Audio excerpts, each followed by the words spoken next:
بسم اللہ الرحمن الرحیم قل ان الموت الذي تفرون منه فإنه ملاقيكم ثم تردون إلى عالم الغيب والشهادة فينبئكم بما كنتم تعملون صدق اللہ العظیم۔ محترم حضرات، آج ہم بات کرنے والے ہیں موت کے متعلق۔ اللہ تعالیٰ نے قرآن میں بیان فرمایا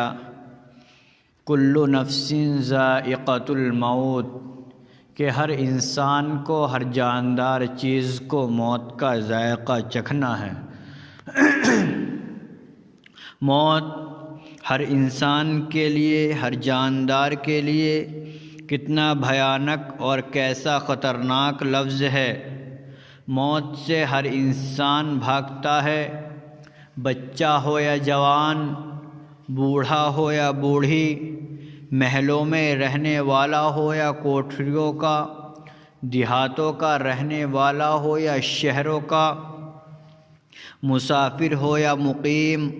موت کے اس تلخ گھوٹ کو کوئی پینا گوارا نہیں کرتا۔ موت کی آواز کوئی سننا نہیں چاہتا، لیکن اس کے باوجود موت ہر ایک کے پاس آتی ہے۔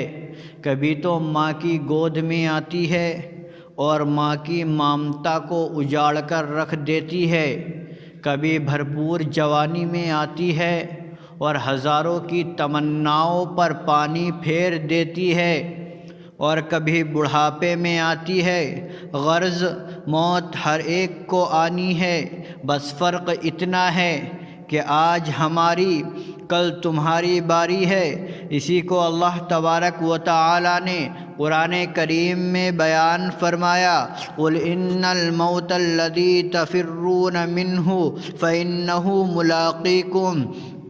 کہ اے نبی اپنی امت سے فرما دیجئے کہ جس موت سے تم فرار کرتے ہو وہ تمہیں ضرور ملے گی، اور تمہیں اس مالک حقیقی کے پاس پہنچنا ہے جو تمہارے خالق و جو تمہارے ظاہر و باطن اندر باہر کا علم رکھتا ہے، اور تمہیں اللہ تعالیٰ کے سامنے جانا ہے۔ اپنی جوانی کا، اپنے بڑھاپے کا، اپنے علم کا، ان تمام چیزوں کا جواب اللہ تعالیٰ کو دینا ہے۔ اگر تم نے اللہ اور اس کے رسول کی اطاعت و فرما برداری میں زندگی گزاری، حلال کو حلال اور حرام کو حرام سمجھا، تو نام اعمال فرشتوں کے ہاتھوں تمہارے دائیں ہاتھ میں پکڑا دیا جائے گا، اور فرشتوں سے کہا جائے گا کہ اس شخص کو لے جاؤ اور جنت کے اندر داخل کر دو، اور یہ پیغام سنا دو کہ تمہیں اب کبھی بھی موت نہیں آئے گی، لیکن اگر تم نے خدا اور اس کے رسول کے قانون کو توڑ کر اور مخلوق خدا کو تکلیف دینے میں زندگی گزاری، تم نے حلال کو حلال اور حرام کو حرام نہیں سمجھا، رشوت اور سود سے تم نے اپنی جیبوں کو بھرا تھا، یتیموں اور بیواؤں کی دولت پر تم نے ڈاکہ زنی کی تھی، تو کل قیامت کے دن ناکامی کا جھنڈا پیچھے سے تمہارے ہاتھ میں پکڑا دیا جائے گا، اور فرشتوں سے کہا جائے گا کہ اس کمبخت کو لے جاؤ اور اوندھے منہ جہنم میں ڈال دو۔ دنیا میں انسان دولت کمانے اور حاصل کرنے کی بڑی کوششیں کرتا ہے، راتوں کو جاگ کر، دن میں تھک ہار کر، خون پسینہ ایک کر کر جمع کرتا ہے، لیکن جب انسان کو موت آتی ہے، اس کی روح پرواز کر جاتی ہے، تو جو یہاں باقی لوگ بچے ہوئے ہیں وہ اس کی ساری دولت چھین لیتے ہیں۔ اگر اس کے جسم پر معمولی زیور بھی ہوتا ہے تو اس کو اتار لیتے ہیں۔ اگر میت کے پیچھے کوئی چیز جاتی ہے، اگر میت کے ساتھ کوئی چیز جاتی ہے تو اس کے اعمال ہوتے ہیں۔ حدیث میں آتا ہے کہ میت کی پیچھے 3 چیز جاتی ہے، جن میں سے 2 لوٹ آتی ہے اور ایک اس کے ساتھ جاتی ہے۔ نمبر 1 اس کا مال، نمبر 2 اس کی اولاد، اور نمبر 3 اس کے اعمال۔ یہ 3 چیزیں موت کے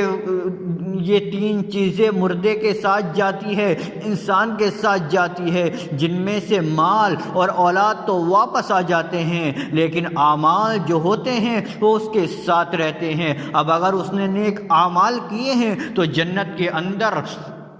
تو قبر کے اندر جنت کی کھڑکیاں کھول دی جاتی ہے، تازی تازی ہوائیں، تازے تازے کھانے میسر ہوتے ہیں، لیکن اگر اس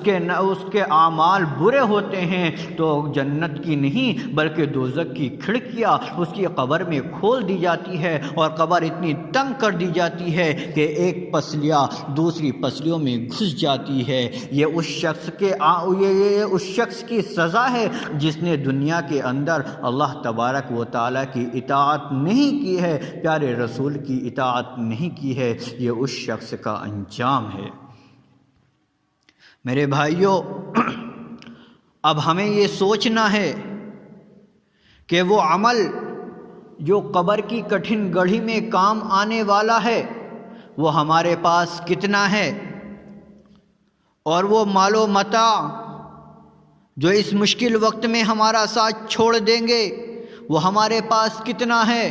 جمع کرنے کی کیا چیز تھی اور ہم آج جمع کیا کر رہے ہیں۔ ہونا تو یہ چاہیے تھا جب اللہ تبارک و تعالیٰ کے احکامات، پیارے نبی صلی اللہ علیہ وسلم کی احادیث ہمارے سامنے آئی تو ہونا یہ چاہیے تھا کہ ہم تمام چیزوں کو چھوڑ کر اللہ کی تبارک و تعالیٰ کے احکامات پر عمل کر کے زندگی گزارتے، پیارے نبی کی سنتوں کو، پیارے نبی کے طریقے کو اپنی زندگی میں اتار کر اپنی زندگی بسر کرتے تو اللہ تعالیٰ بھی ہم سے خوش ہوتا، اللہ تعالیٰ بھی ہمارے اوپر اپنی رحمتوں کی بارش کرتا۔ لیکن آج ہم پریشان ہیں اسی وجہ سے کہ ہم نے اللہ کے احکامات کو توڑ دیا ہے، ہم موت کو بھی بھولے ہوئے ہیں۔ ہر انسان اس بات کو بھی بخوبی جانتا ہے کہ موت ہر شخص کو آنی ہے، لیکن ہم نے موت کے لیے کچھ بھی تیاری نہیں کر رکھی ہے۔ ایک چھوٹا سا واقعہ آپ حضرات کی خدمت میں عرض کر دوں۔ سکندر بادشاہ بہادری اور شجاعت میں مشہور تھا۔ نوجوانی کے وقت یونان سے چلا اور فتح کرتا ہوا ہندوستان آ پہنچا، سرزمین پنجاب کو فتح کر لیا اور آگے نہ بڑھا، یہیں سے اپنے وطن واپس ہونے کا ارادہ کر لیا تو اس کی طبیعت خراب ہو گئی اور ایسا معلوم ہونے لگا کہ جان نہیں بچے گی۔ اس نے اپنے وزیروں کو بلایا اور کہا کہ دیکھو اب میرا آخری وقت ہے، میں آپ لوگوں سے جدا ہو جاؤں گا۔ پھر وزیروں سے کہا کہ جب میں مر جاؤں آپ لوگ میرا ہاتھ ایک کفن سے باہر نکال دینا۔ انہوں نے کہا حضور آپ ایسا نہ فرمائیے، اگر ہم نے آپ کا ہاتھ کفن سے باہر نکال دیا تو لوگ یہ کہیں گے کہ سکندر کتنا بڑا لالچی تھا کہ مرتا مرتا بھی اپنا ہاتھ کفن سے باہر ہے، اس کا لالچ ابھی تک ختم نہ ہوا۔ سکندر بادشاہ نے کہا کہ تم نے میرے کہنے کا مطلب الٹا سمجھ لیا ہے، میں یہ کہنا چاہتا ہوں، میں یہ دنیا کو یہ سبق دینا چاہتا ہوں، میں یہ ثابت کرنا چاہتا ہوں کہ آج 7 ملکوں کا بادشاہ جب دنیا سے جا رہا ہے تو وہ بھی خالی ہاتھ جا رہا ہے، اس کے پاس نہ ایک روپیہ ہے، نہ اس کے پاس کوئی پیسہ ہے، نہ اس کے پاس کوئی مال و دولت ہے۔ دنیا کا اتنا بڑا بادشاہ اگر اللہ کی نظر میں مال و دولت کی قیمت ہوتی، اگر مال و دولت اللہ کے نزدیک کام آتے تو قارون کا مال کام آتا، فرعون کا مال کام آتا، ان بادشاہوں کا مال کام آتا، لیکن اللہ کے نزدیک ان مال کی کوئی قدر نہیں ہے، ان مال و دولت کی کوئی قدر نہیں ہے۔ اگر اللہ ہمیں بخشے گا تو ہمارے اعمال دیکھ کر، اسی لیے میں آپ حضرات سے کہتا ہوں اللہ تبارک و تعالی مجھے بھی اور آپ کو بھی مرنے سے پہلے موت کی تیاری کرنے کی توفیق عطا فرمائے اور زیادہ سے زیادہ اپنی عبادت میں زندگی گزارنے کی توفیق عطا فرمائے۔ دعا کیجئے کہ اللہ تعالیٰ جو باتیں کہی گئی ہے اور جو باتیں آپ حضرات نے سنی ہے ہم سب کو ان تمام باتوں پر عمل کرنے کی توفیق عطا فرمائے۔ وآخر دعوانا ان الحمد للہ رب العالمین۔